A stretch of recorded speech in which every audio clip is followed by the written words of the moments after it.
What's up, everybody?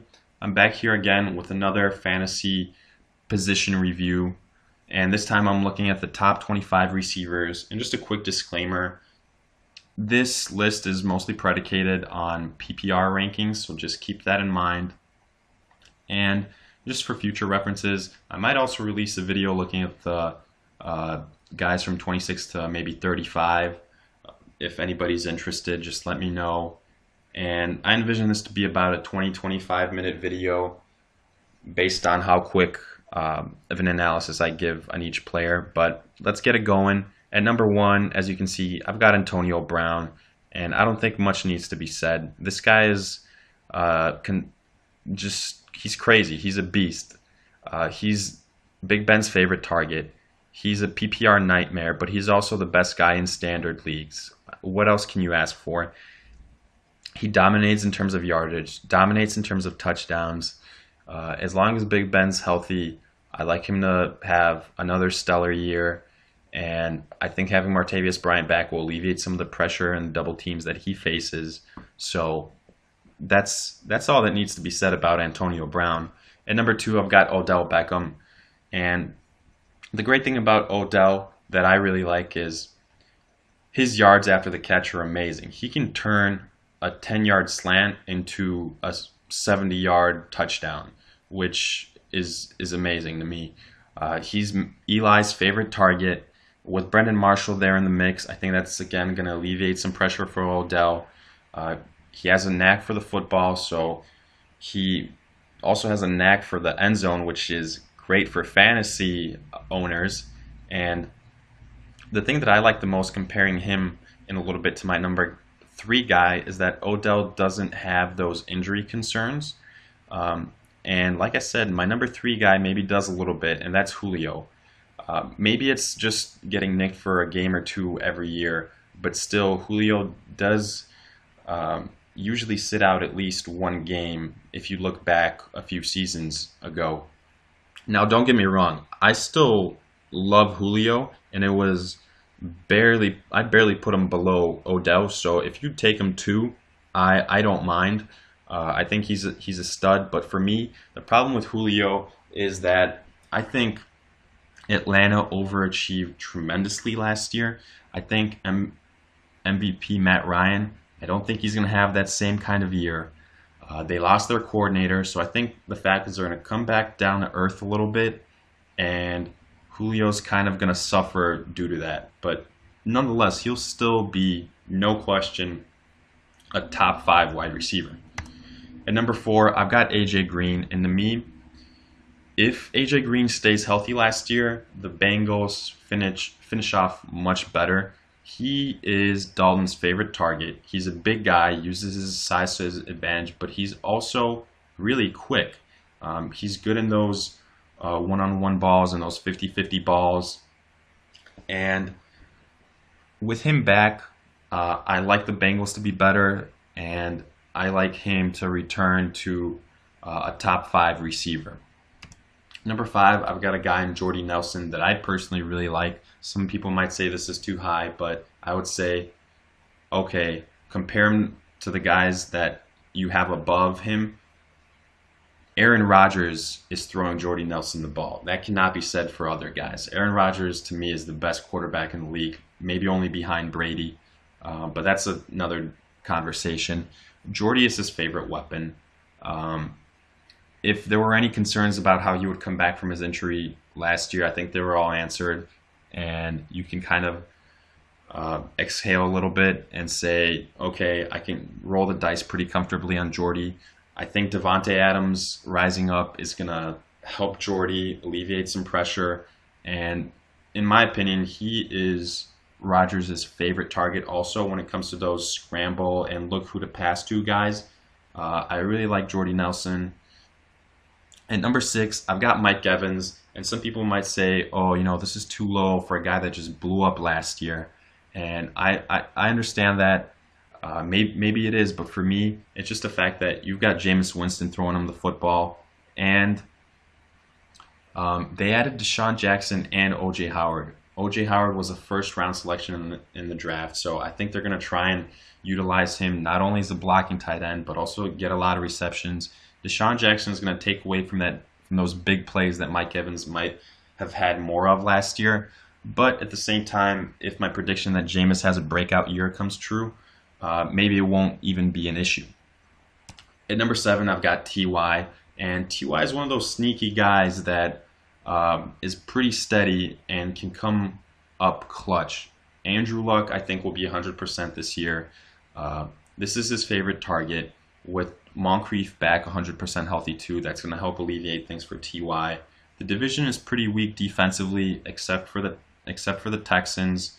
So I really like what they have going for them in terms of playing the Jags and the Titans twice each. So you should feel pretty comfortable in starting Ty in those situations.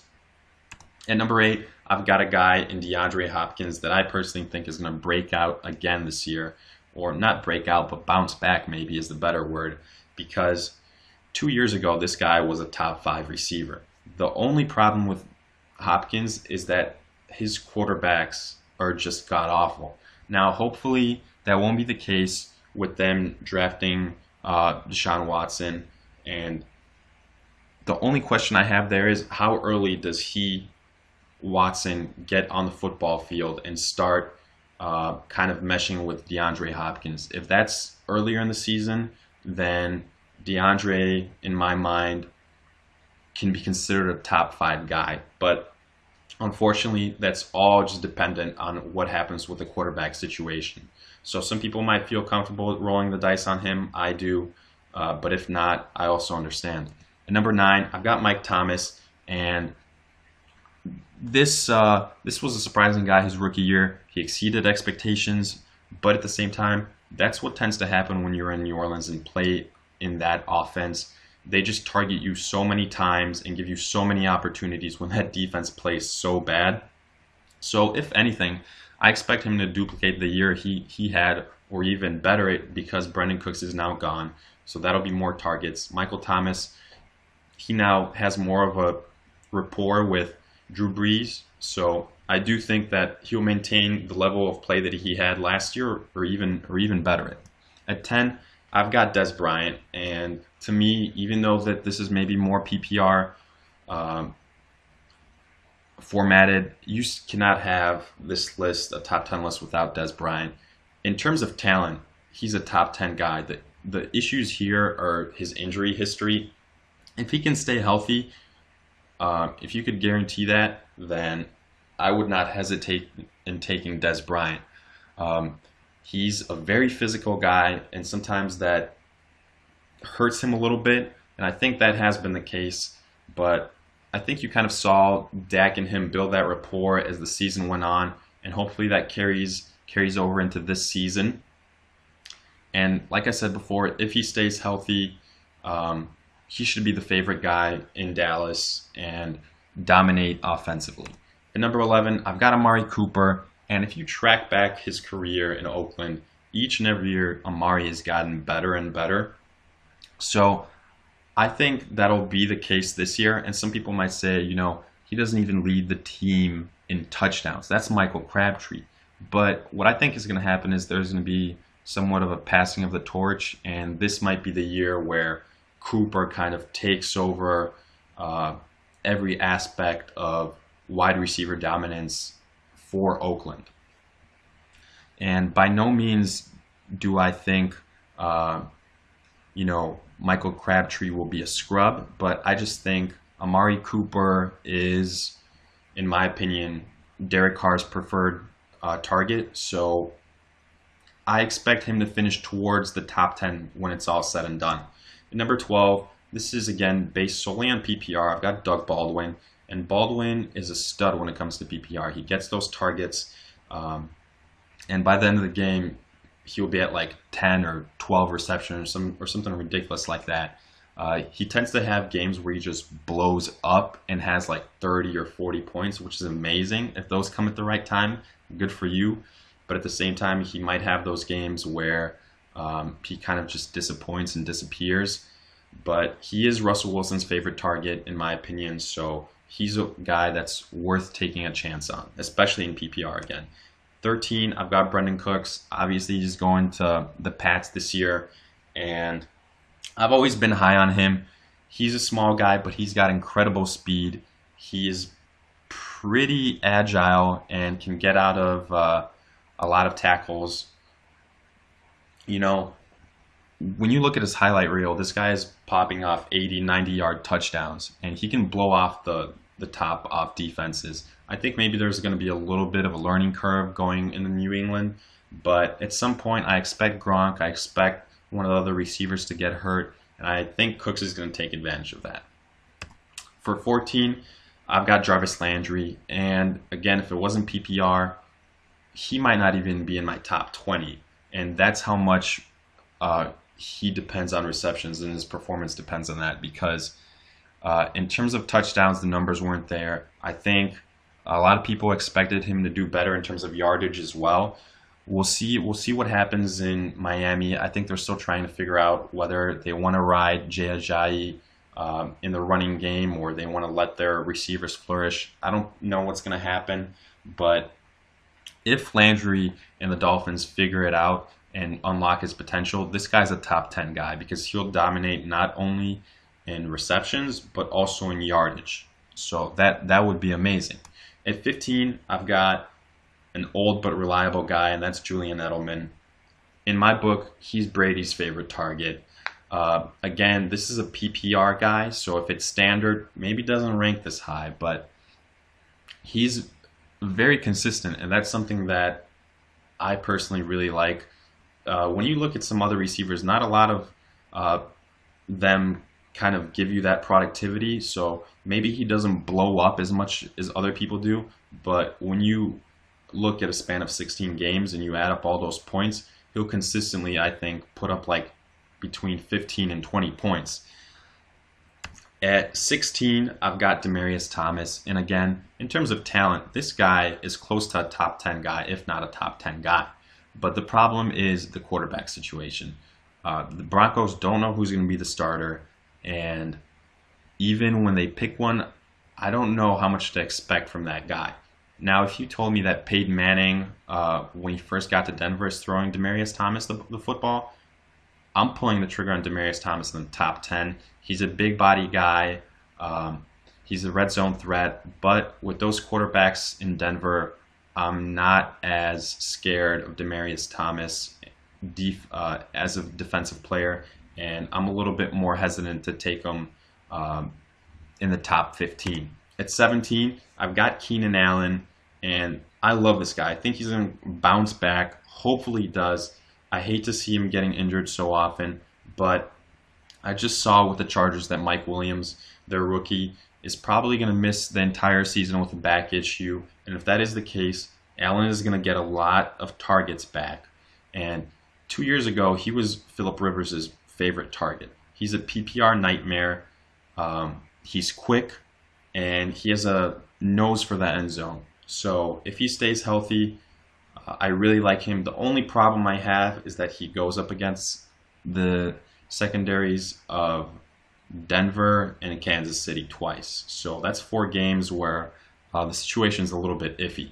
At 18, I've got Alshon, and personally, I'm not super high on Alshon because I think he's a less talented version of Dez. He's that big body guy that uses his size as his main advantage. For me, I'm not sold on Philly. They added a lot of guys. They added Torrey Smith. They added Alshon. They still have Jordan Matthews. They still have Zach Ertz. I don't think Carson Wentz is going to necessarily favor one over the other. So for that reason, I don't have Alshon Jeffery this high. And for me, I was even thinking about putting him outside the top 20, especially if you figure into the equation the fact that he had some substance abuse or performance issues last year, getting suspended for a little bit. At 19, I've got Martavius Bryant, and I know this guy hasn't seen the field for a while, over a year, but just think back to a few years back, and Martavius Bryant at some points was playing better than Antonio Brown, and to me that's scary. That's a scary thought. because he has the ability to be just as good as Antonio Brown. The thing is, his problems are always off the field issues. If those don't act up this year, I think Martavius Bryant can be an absolute steal. So many people are going to be paying attention only to Brown that Martavius Bryant is going to have a stellar season. I anticipate him having over 1,000 yards, having several touchdowns, maybe between 5 and 7 touchdowns, and I think he will be well worth the gamble. At 20, I've got Davante Adams, and you kind of saw last year, he had a breakout year, and I do expect that to continue. I think Randall Cobb is having less and less of an impact in that offense. Aaron Rodgers is throwing Davante Adams the football. Behind Jordy Nelson, I like Davante Adams, and I think as he's maturing, he's figuring out more of the little parts of football and how to take advantage of everything, and obviously just building a rapport with Rodgers. At 21, I've got maybe a little bit of a surprise with Tyreek Hill, but kind of a guy like Martavius Bryant. After taking notice of what he did last year, I'm really high on him. On top of that, Jeremy Maclin left, so someone has to inherit those targets. I think that'll be a split between Kelsey and Tyreek. And even to go on top of that, based on how your league is set up, you might get some bonuses in terms of special teams with Tyreek Hill. Now, I know he excelled in that last year, and I anticipate the Chiefs continuing to use him that way. So there's a scenario where I could see him going over 1,000 yards and maybe, again, 5 to 7 touchdowns through the air, but also adding 3 or 4 return touchdowns, whether that be punt or kick return. At 22, I have Michael Crabtree, and this guy, if you look at his last 2 years, he has been very consistent in terms of his stat line. He's been dominating in touchdowns, in terms of red zone targets, and in terms of yards too, over 1,000 yards. I do think, like I said before, there will be a little bit of a passing of the torch, but just because of that, I don't think he should be excluded as a top 25 guy. Derek Carr still has a lot of faith in him. He's still that veteran guy that can put up those numbers. But again, the same concern I have with some other guys in that division is he plays the Denver defense twice and then the San Diego defense twice. And in terms of the secondary for those teams, those guys are really good. And I didn't even mention the Kansas City secondary. So that's something to keep an eye out on. At 23, I've got Allen Robinson, and I think a lot of people kind of forgot about him last year, but that's just because the Jaguars were that bad. I don't know what happened to the Jaguars. Maybe it was that offensive line. Maybe it was Blake took a step back, but I still think that Robinson has that talent and has that ability to duplicate what he did, I guess, in 2015. But he's got that speed. He has the capability of going over 1,000 yards. The main thing here is, how does Blake play? I think them bringing in Leonard Fournette will maybe alleviate some of the stress that the receivers had, but it's all going to come down to Blake Bortles and that offensive line here. At 24, I've got Sammy Watkins, and I know a lot of people are going to say, oh my God, you're crazy, this is way too low, but there's a couple things that I don't like about Sammy Watkins, and the first thing is injury history. I think he somehow always manages to get hurt, and that's very unfortunate. But if I had to bet my money, I would say that he misses at least one game this year.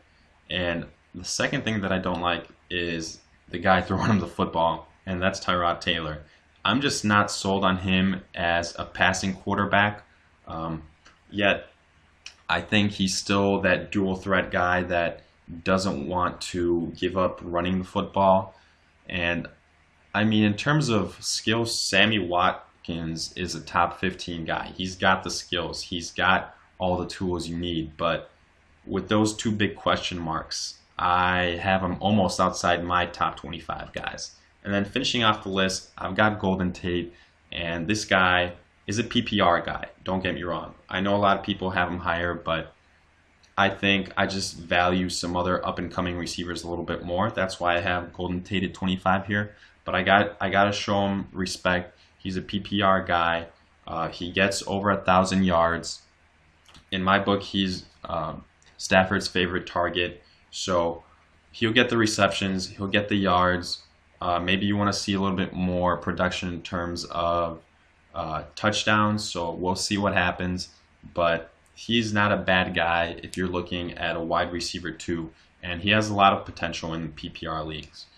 And with that, that's the end of my list. So please let me know what you guys thought. Keep a lookout for another list, part 2, for the remaining receivers up to 35. And if you like this video, click the like button, click subscribe, and I'll see you guys